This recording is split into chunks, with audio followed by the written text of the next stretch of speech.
Dis IROKO tree will cost me quite a huge amount of money to remove from my construction project. So Mr. Okoro, I cannot offer more than 500,000, said Mr. Andrew. Feeling unsure because of the price, Okoro hesitated to sell the land.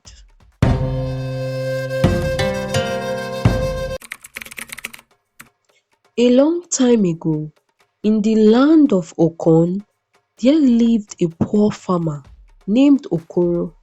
Despite his dedication and diligence, Okoro remained poor while other hardworking farmers prospered.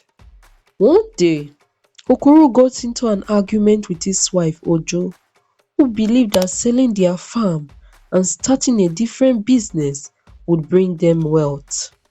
Although Okoro considered her suggestion, Ojo took matters into her own hands and began searching for a buyer behind his back. The buyer, Mr. Andrew, came looking for him that morning, and that was why he was not happy with Ojo. My wine, why did you not wait for me to make my decisions before you decide to look for a buyer? Asked Okoro with a gentle yet hot voice. But Ojo fled up, calling him slow motion, who was yet to realize farming is not meant for him. This got him frustrated and he quickly left the house without food. Okoro got to the farm that day but found himself unable to walk. He pondered over Ojo's words and wondered if truly farming was not meant for him. After much contemplation, Okoro made a difficult decision to sell his father's only inheritance to make his wife happy. The following day, the potential buyer, Mr. Andrew, arrived to survey the land. This Iroko tree will cost me quite a huge amount of money to remove. Ah, I can't offer more than 500,000, said Mr. Andrew. Feeling unsure because of the price, Okoro hesitated to sell the land.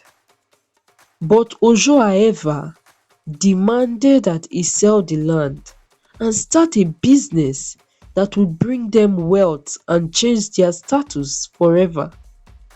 Faced with the choice of losing his wife, Okoro felt torn. That night, Okoro had a dream where his grandfather, Pa Uche, appeared and reminded him of his promise never to sell his father's inheritance. Pa Uche advised him not to let anyone else cut the Iroko tree, as it was a symbol of their family's heritage and it is their tradition for only the true blood of Okoro's family to cut down the tree.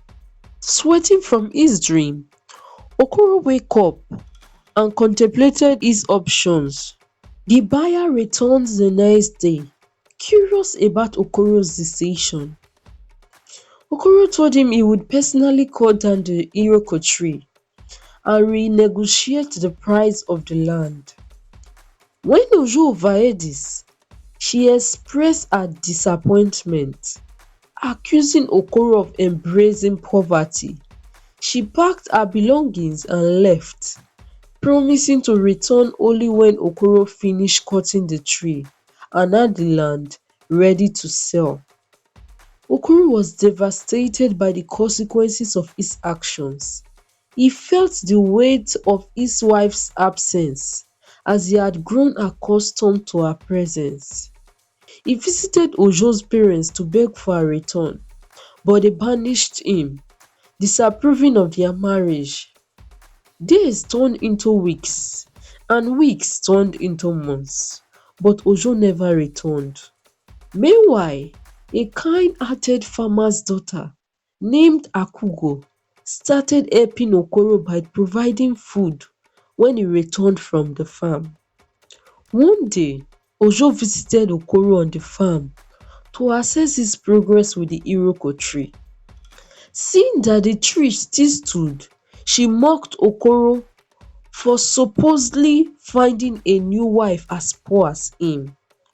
Unknown to her, he still loved her deeply and wanted her back. Frustrated by Okoro's lack of progress, Ojo went home and asked her parents to return her bride price, as she was no longer interested in being married to a poor farmer.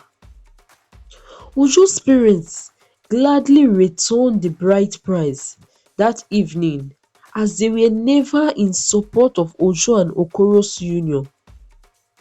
Okoro tried to explain that Akugo was not his wife, but Ojo's parents ignored him. Overwhelmed with sadness, Okoro wept and wished he had never seen his grandfather in his dream. The next day, Okoro fell ill and was unable to go to the farm. Akugo came into his hut and took good care of him. Over time, Okoro began to forget about Ojo, as Akugo provided unwavering care and support. After 6 months, Okoro decided to marry Akugo. Despite being poor, Akugo's father, a contented man, understood the importance of love and blessed their union. 7 days after their marriage, with Akugo's support, Okoro finally felled the IROKO tree. To his astonishment, hidden at the base of the tree were treasures beyond his wildest imagination. Overwhelmed with joy, Okoro's wife, Akugo, rejoiced with her husband. Okoro's sudden words became the talk among the people of Okon, and the news soon reached Ojo, who refused to believe her poor husband is now wealthy. She visited his farm to confirm and was shocked by the abundance of his farm.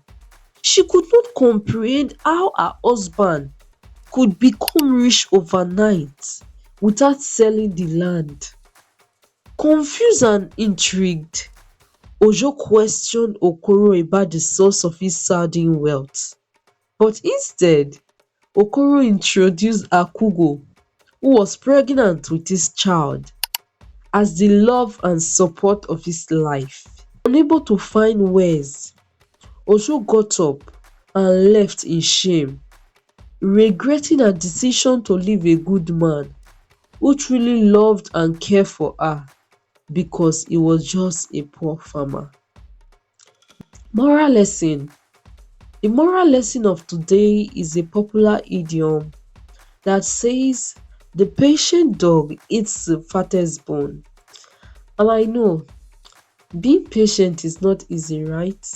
Yeah, we sometimes say we are patient, not until life throws us into a very challenging path. So, guys, I just pray that may impatience not make us miss all we have been working and sowing for.